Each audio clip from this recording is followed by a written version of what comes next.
Hey, I'm Candace, your host, and if you're ready to grow your business and build your authority by getting booked on podcasts, I've got something special for you. I'm launching a brand new course that will walk you through exactly how to get booked on podcasts. Everything from identifying the right shows to pitching, preparing for interviews, and leveraging your guest appearances for growth. Plus, if you sign up for the waitlist now, you'll get early access to the course and these special bonuses. When you officially enroll in the course, you'll save $50 and get a free one-on-one strategy call with me to help you prep your speaking points and align your offers. These bonuses are limited and end on April 13th, so make sure to sign up today. Head to the link in the show notes to join and get started on your podcast guesting journey. I can't wait to help you get booked and start sharing your message with the world. Now let's dive into today's episode. All right, let's talk about going from idea to actually publishing a podcast episode, the life of a podcast episode, if you will. One hang up I hear people talk about so much is that they aren't sure they'll have enough to share. They don't know the entire process.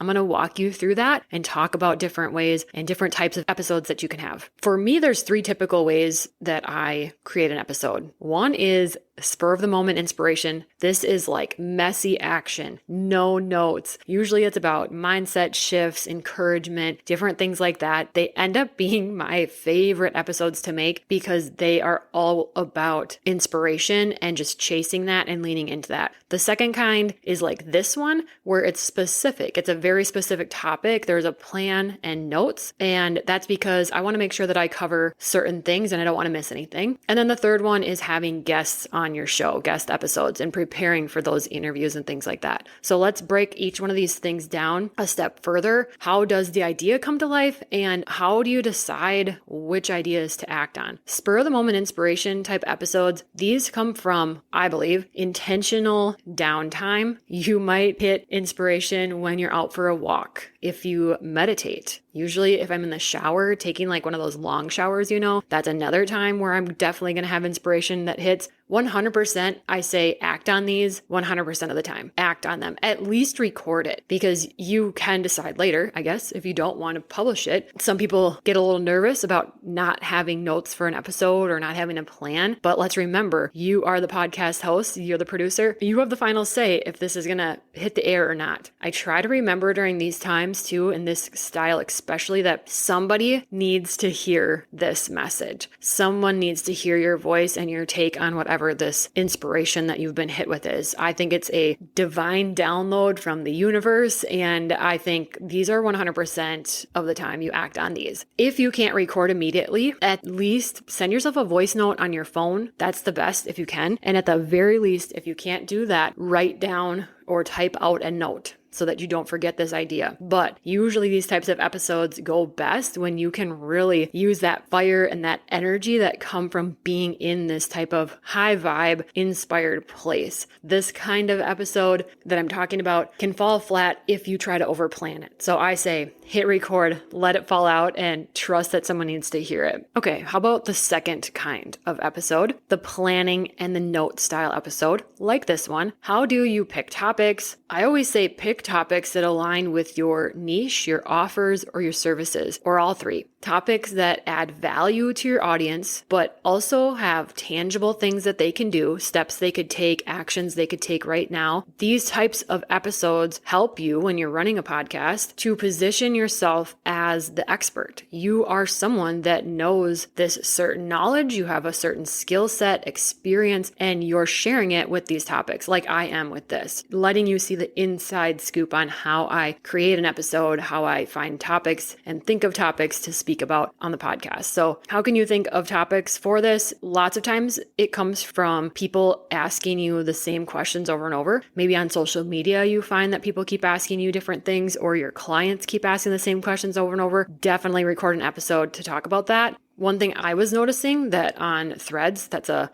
really hopping place right now, I swear, for podcasting and just a great community. It's where I've landed a lot of guest speaking roles and things like that recently. But I was answering certain questions about guesting on podcasts, do's and don'ts and that type of thing repeatedly. So I made a quick podcast episode about it. And now it's one easy way to say, have a quick podcast episode about that topic. Do you want me to send you the link? That's a great way to continue to provide value and serve people, but also bring your podcast into play and increase that visibility. So pick topics that align with your offers and your services. Pick topics that you're excited about. Pick topics that you feel confident in speaking about. The third type of episode that I have are guest interviews. Preparing for these interviews can go a long way, especially in really connecting with your guests. You know when you're listening to a podcast with two people when they are just vibing and clicking. And those are some of the most magical things to listen to and, in my experience, to be a part of. You get done with those and you're so pumped. It feels like you just breathed life into each other. That's when you know you're in alignment. That's when you know you have a really great guest. But in order to get to that point, you're the facilitator of it. You are the interviewer, right? So preparing, and what do I mean by that? I mean, go scope out your guests' social media. And hopefully you did a little bit of this before you said yes to them. That's the other thing. You don't need to say yes to every guest. As you keep going in your podcasting journey, you will potentially start getting pitches from people to be on your show. And you do not need to say yes to everyone because you are the host and your audience trusts you. And so you don't want to burn that trust by just having any random person on, especially someone you might not align with their messaging.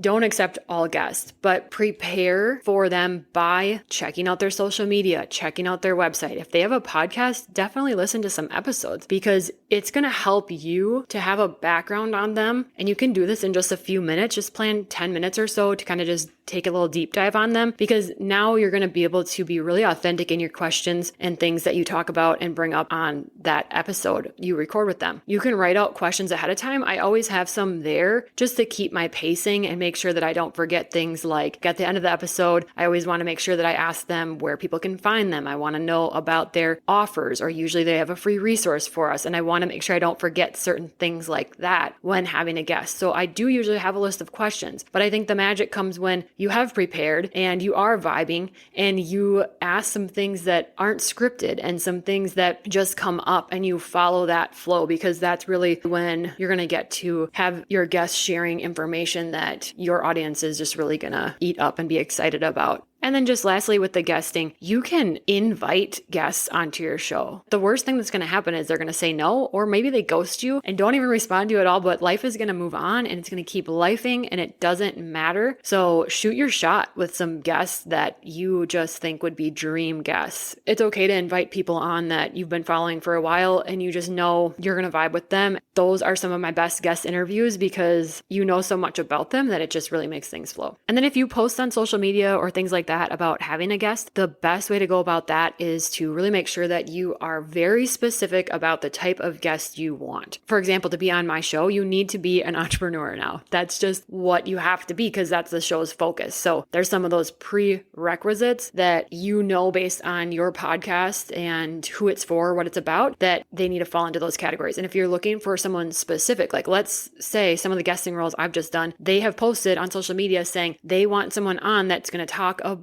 podcast guesting roles and how to pitch yourself. I'm like, I can do that. I want to do that. I'm excited to do that. Getting really specific will help you not just get hundreds, thousands of people on social media saying, pick me, I want to be a guest. You don't want to, get into that. Okay, so those are the 3 kinds of episodes that I typically have. Those are the different ways I have ideas and different things that I end up sharing on my podcast. You then hit record. You edit if you choose to do so. If you are in the very early stages of podcasting and you don't know how to edit yet, do not let that be the thing that stops you. Skip editing, okay? Or if you only have a certain amount of time for things and the editing has to be cut and pushed off to the side, fine. It doesn't matter. Do what you can. If this is important to you, if getting a podcast out is important to you, you will make it happen. So you hit record, you edit if you choose to do so, and then get it uploaded to your podcast hosting platform. For me, that's Buzzsprout. There are other platforms out there. That's a quick Google search of podcast hosting platforms. That's what you're going to look for. And then you either hit publish right then and there, or you schedule it to be released at a specific time. Like I have episodes come out every single Tuesday morning, first thing. So most platforms should allow you to do that. So that's really it. That's the process. It's not magical. It's not anything that you aren't capable of doing. You can do it. And if you need help with any of these steps,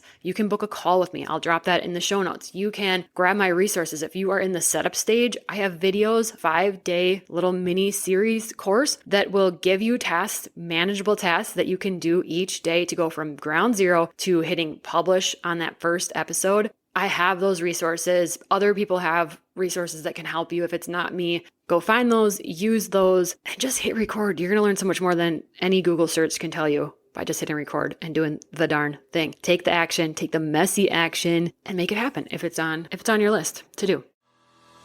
Thanks for tuning in. If you're ready for podcast mentoring, whether it's setup, editing, planning, or guesting, you can book a one-on-one call with me through the link in the show notes. I hope you feel seen, inspired, and like your dreams and goals are completely valid, because they are. See you next Tuesday.